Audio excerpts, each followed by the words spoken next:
It's another day at the landfill as corporations seem to think they need to decide whether to go woke or go broke and get the free press by virtue signaling to supposedly the majority, when in actuality they could just say nothing, keep making money, and let nature be nature, but okay. Today's contestant is none other than Yelp, the subpar review website. Yelp announced yesterday that they're releasing a new feature that allows users to filter restaurants, bars, and spas by their juice requirements and whether or not the staff has gotten the juice. Wow, good job, Yelp.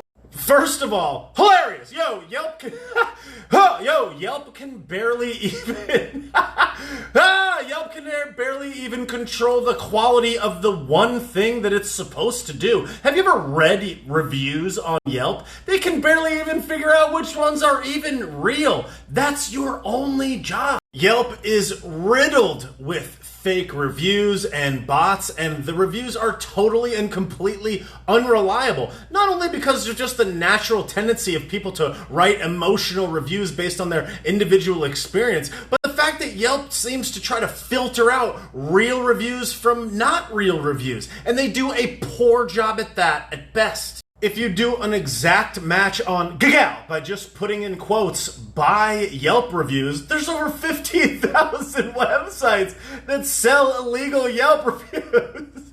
Now, when I say illegal, I don't actually mean illegal. I just mean against the policies of Yelp. But how are they going to even stop this? And their filters for doing lightheartedly their only job is subpar. Now you're going to lead me to believe that Yelp is able to independently verify visitors' juice status, and then the employees, the owners of the business that sometimes barely even show up, they're going to be able to independently verify, and then who from Yelp is going to verify that owner is verifying? How many employees come in and out of just your local coffee shop, for example? Like, what?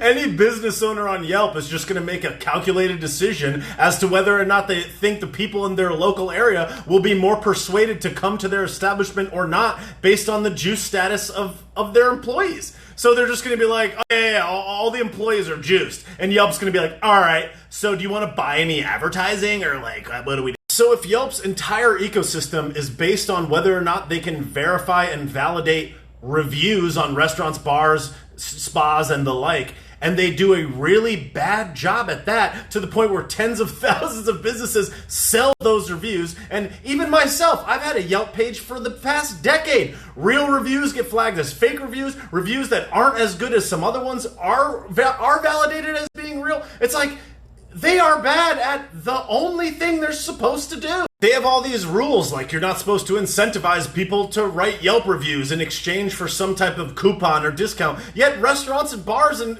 independent businesses all over the country all do that because they know the vast majority of the time that a company like a restaurant, for example, can live and die based on these reviews. So if a single person can come in and have a really bad day and say, the coffee tastes terrible, or my waitress was mean, when it turns out they were actually mean, and they have no idea how to validate whether or not that's even real, business owners are like, I have to counteract this. I'm out here trying to run my business. I'm trying to save and protect my livelihood. So they fight fire with fire, and that's how they stay afloat, because there's lots of terrible businesses that just buy fake reviews that aren't as good. So if you do it the ethical way, if you do it above board, sometimes you can lose to the guy that's cheating. Personally, I just think this is free woke press for Yelp, and this is not the first time they've done something for woke headlines. In October of 2020, they had a big PR push where a new consumer alert from Yelp takes a firm stance against racism.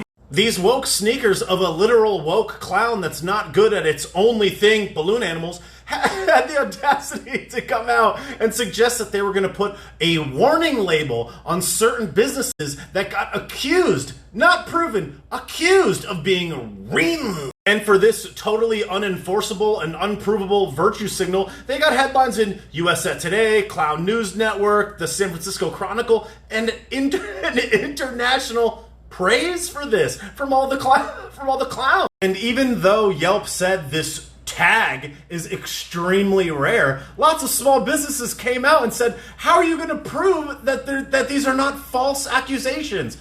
Yeah. So now users are going to be able to search whether or not a business requires the juice in order for you to enter. That I could see as possible, just to remind some people which businesses to avoid, but whatever. But it's also going to suggest that this entire staff has been juiced. Again, there's absolutely no way for them to prove that, and there's going to be no way for them to really prove any of this, but okay. So as it becomes more increasingly difficult to hire employees to work in these service businesses like restaurants, for example, you mean to tell me that a person is going to list on Yelp that every single member of their staff is juiced, and then somebody calls out and they have a new employee that has not received the juice? You're telling me they're going to go on Yelp and remove the tag that says that everyone's juiced, or they're just going to not open that night, or they're just going to not let Billy work that night? Like, are you joking? I understand the logic of this and where they're going with it, but this is completely and totally unenforceable, and Yelp knows this, and that's why it's nothing more than a woke virtue signal and free woke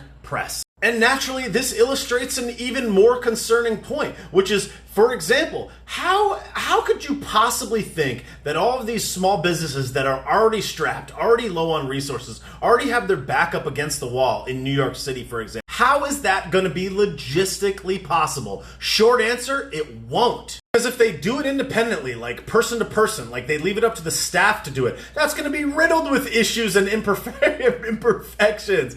I mean, there's people that mistake Starbucks orders. It's like, let me get a venti mocha, no milk, and it has milk. You say your name is Larry and they write Jonathan on the cup. It's like, I think people are overestimating the capacity of these workers. I'm not trying to insult the workers. I'm just saying, you mean to tell me that they're going to never make any mistakes, or they're going to barely make any mistakes? I doubt it. So then you might say, well, maybe they'll verify it using some digital system. Okay, internet goes down frequently, poor connection issues, especially in tall buildings, inner cities, things like that. So what if the internet doesn't work? Well, let's just assume the internet does work. You're telling me that this small business, your local mom and pop shop, your local coffee shop that's already strapped, that's already against the wall, that's already low on resources, is going to purchase iPads or technology and make sure that that technology is always working so that they can independently verify the status of somebody's juice as they come in to buy a freaking espresso shot? Come on. So then Mayor Hot DeGarbio, who seems to be dead set on just destroying every small business in New York City,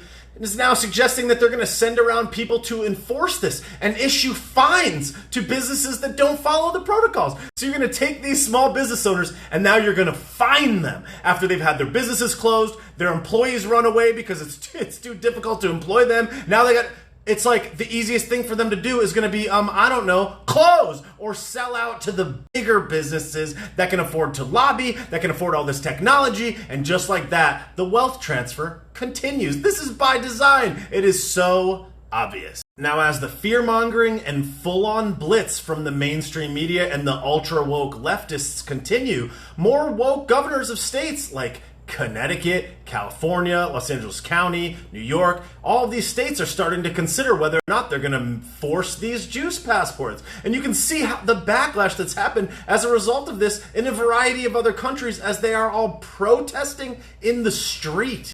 But despite all this, as the fear-mongering continues, you have more corporations that are going to step up to enforce this on their own. All of these people are in bed together. All of them are in cahoots. They're all financially dependent and power dependent on each other. So you have large employers, massive companies starting to require all of their employees get it. You have healthcare systems and a variety of other businesses that have nothing to do with health, all starting to require it. So it's like, if they can't do it through force, through the government, they're going to do it through force, through the large corporations. And this, again, just further virtue signals to people that are afraid and mired with fear that they can't trust your everyday mom and pop small business. Just like that, the wealth transfer and the fear propaganda continues.